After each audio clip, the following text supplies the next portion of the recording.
Alors je suis désolé, il va y avoir un petit peu d'écho dans cette vidéo, comme vous pouvez le voir, je suis en train de déménager. Mais ce n'est pas grave, ça va rajouter un petit peu de charme à cette vidéo absolument incroyable. Si je vous dis qu'un mec un jour a taxé dans un champ une vache à un seigneur, et que ceci a provoqué une guerre qui a fait 15 000 morts. Et oui, nous sommes en l'an de grâce 1275, dans le Condroz, une région de Belgique. Donc cette incroyable histoire s'est déroulée sur 3 ans, entre 1275 et 1278, ou 1275 et 1278. Oui, parce qu'on est en Belgique. Respect la Belgique. Vous allez voir avec ça que l'humain a absolument zéro limite. Les types ont quand même fait flamber plus de 60 villages pour retrouver Marguerite la vache. Niveau détermination, on peut difficilement faire mieux. Dans cette histoire, on a le duc de Brabant versus le comte du Luxembourg, qui ont décidé de se la mettre sévère. Et derrière, vous avez tous les types de rang inférieur des deux camps qui soutiennent respectivement leur patron, si je puis dire. Donc vous avez la team Brabant, avec tous ces manants qui vivaient sur ces terres, et la team du Luxembourg, pareil,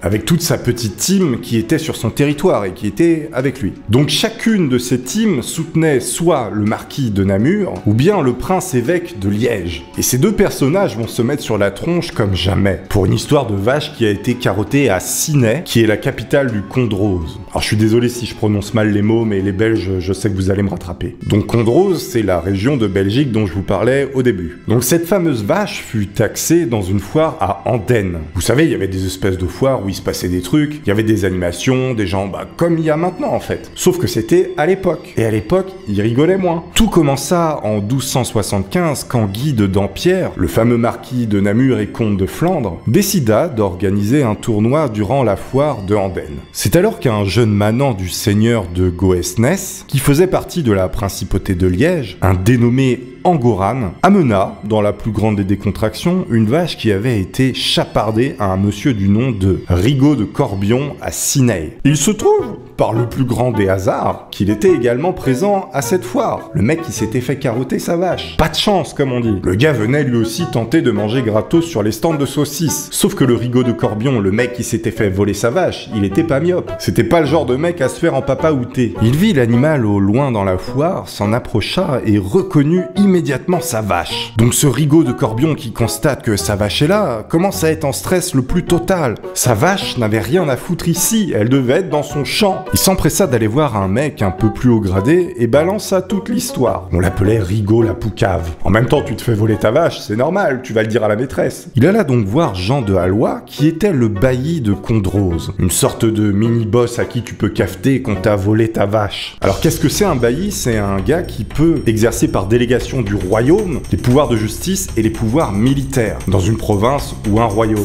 Autant dire que c'est le genre de mec qu'il faut pas emmerder. Surtout en l'an de grâce 1278. Tu casses le carrosse d'un mec, c'est pas un constat que tu fais, c'est le bûcher directement. Évidemment, j'en rajoute un peu, mais pas tant que ça finalement. C'était un petit peu le western. On a donc Rigaud de Corbion qui reconnaît sa vache, qui court vers le bailli pour l'avertir. Monsieur le bailli, on m'a volé ma vache, je l'ai vu juste là, faites quelque chose, je veux pouvoir manger mon steak. Sauf que le petit problème, le bailli à qui il a cafeté, eh bien ses fonctions ne dépendaient pas de cette juridiction, il pouvait donc rien faire. Il avait donc aucun pouvoir pour régler cette affaire dans cet endroit précis où se déroulait cette foire. Mais étant un gars plutôt sympa, enfin c'est ce qu'on croit, il décida de tenter de régler cette affaire à l'amiable. Il alla voir Angoran, donc le type qui avait volé la vache, et lui proposa gentiment de remettre la vache où il l'avait trouvée. Après ça, il lui a dit qu'ils en seraient quittes et qu'il n'aurait pas de problème, même s'il avait volé la vache. En fait, ce qui se passait, c'est que le voleur de vache habitait, lui, dans la juridiction du bailli. Là où se passait la foire, le bailli, il pouvait rien faire, il pouvait pas l'arrêter. Sauf que si le voleur, il rentrait chez lui, et ben là, le bailli, il l'aurait attrapé sévère. Donc vous avez Angoran, le voleur de vache, qui était un petit peu en panique. Il décide d'accepter l'offre et de remettre la vache où il l'a trouvée. De toute façon, il avait pas le choix. S'il avait pas accepté, le bailli l'aurait quand même chopé une fois qu'il serait retourné chez lui, dans la juridiction du bailli. Sauf que, bah oui, c'est un petit peu là que ça tourne mal. Le fameux bailli qui lui avait promis de rien lui faire s'il ramenait la vache, bah, il a changé d'avis. Mais sans trop lui dire quand même. Donc vous avez le voleur de vache, le bailli, les hommes du bailli, qui font la route pour ramener la vache. Il est sous bonne escorte pour remettre la vache là où il l'a trouvée. Angoran, le voleur, il se dit « Ouf, je suis sauvé, j'ai trouvé un arrangement à l'amiable, ok, je suis un voleur, on m'a pardonné, tout va bien se passer. » peut-être pas. Le bailli, la vache, le voleur, les troupes du bailli sont tous là, ils font la route pour ramener la vache dans le champ qui fait partie de la juridiction du fameux bailli. Sauf que dès qu'il passe la frontière du Comte Rose, qui est la fameuse juridiction du bailli, là le mec retrouve un petit peu tous ses pouvoirs, voilà, ils se sont pupissés on va dire. Bah qu'est-ce qu'il fait le bailli avec ses hommes? À la base il avait promis, bon on va rien de faire.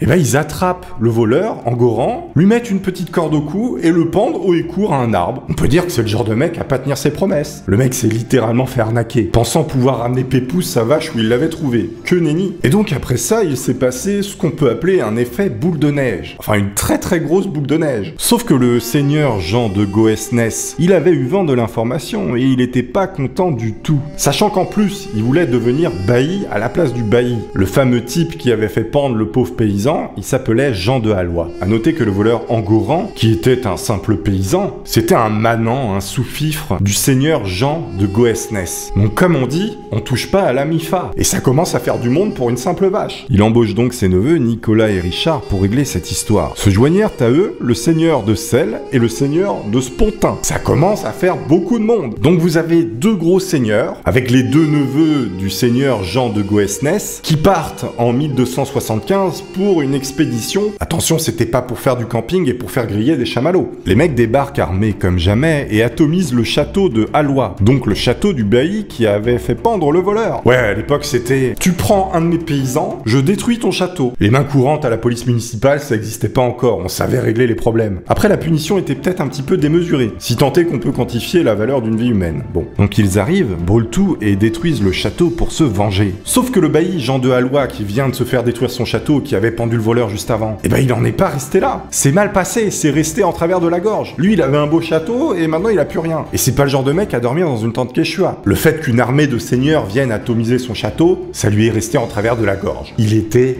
pas content. Pas content. Pas content. Non, il a pas fait ça. Pour se venger à son tour, il a pris quelques manants qu'il avait sous la main pour aller carboniser les terres des seigneurs qui avaient flingué son château. Œil pour œil, dent pour dent, la loi du talion. Sauf que là, ça commençait à être un petit peu l'escalade. Au début, on prend un mec, on détruit un château, ensuite il brûle les terres, qu'est-ce que ça va être après? Le pauvre bailli, enfin le pauvre bailli, il a quand même pendu un mec, hein. Le bailli en avait gros sur la patate. Donc il envoie comme ça ses troupes carboniser les terres de ceux qui ont détruit son château. Non, c'est le genre de conneries qui peuvent durer des siècles, qui partent à la base d'une pauvre vache qui a rien demandé, qui est dans son champ en train de regarder les mecs, en train de se fracasser. Non, parce qu'elle, elle broutait Pépouze dans sa cambrousse, hein. La pauvre vache, elle a rien demandé. Donc la seigneurie de Goesnès, qui vient de se faire brûler ses terres, en rajoute une couche. Ils vont voir le marquis de Namur. Et ce gars-là, c'est un mec qui pèse plutôt pas mal. Donc ils vont le voir pour lui demander de l'aide. Vous sentez l'escalade de la violence, là, qui commence à arriver? Celui-ci était marié à la fille de Henri V du Luxembourg. Il avait donc le bras très long. Les mecs avaient un réseau, hein, ils savaient à qui s'adresser.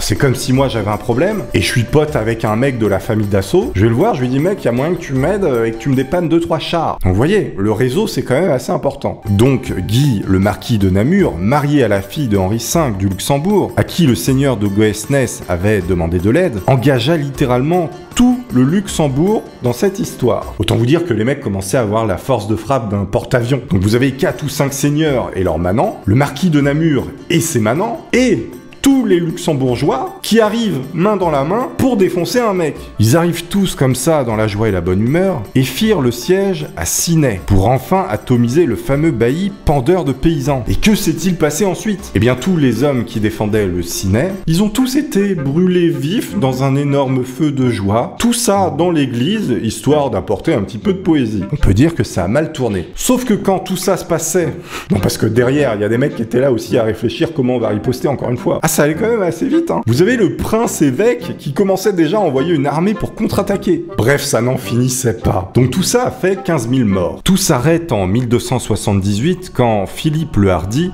roi de France, arriva pour intervenir dans cette mascarade interminable. Comme on dit, il statu quo ante bellum. C'est-à-dire qu'il dit « Ok les gars, on fait comme si rien ne s'était passé. Vous voyez bien que vous allez tous canner pour une pauvre vache. Tout ça, ça part d'une connerie. On repart de zéro. On met les compteurs tout en bas et chacun reprend sa place. On oublie tout, voilà, c'était une bêtise. Calmez-vous. » Et apparemment, ça a marché. Moi, je romance un peu. Après, le gars avait peut-être des arguments plus persuasifs. Donc vous avez quand même le roi de France qui est venu intervenir parce qu'il y a des mecs qui s'embrouillaient pour une vache, sachant que ça a fait 15 000 victimes. Donc chacun reprit sa place et la vie continua dans la joie et la bonne humeur. Après, toutes ces attaques pour une vache, c'était aussi probablement des prétextes pour aller carotter quelques territoires aux autres. Et la prochaine fois que vous croisez une vache, dites-vous bien que celle-ci peut probablement renverser la 5e République. Alors, soyez gentil avec elle.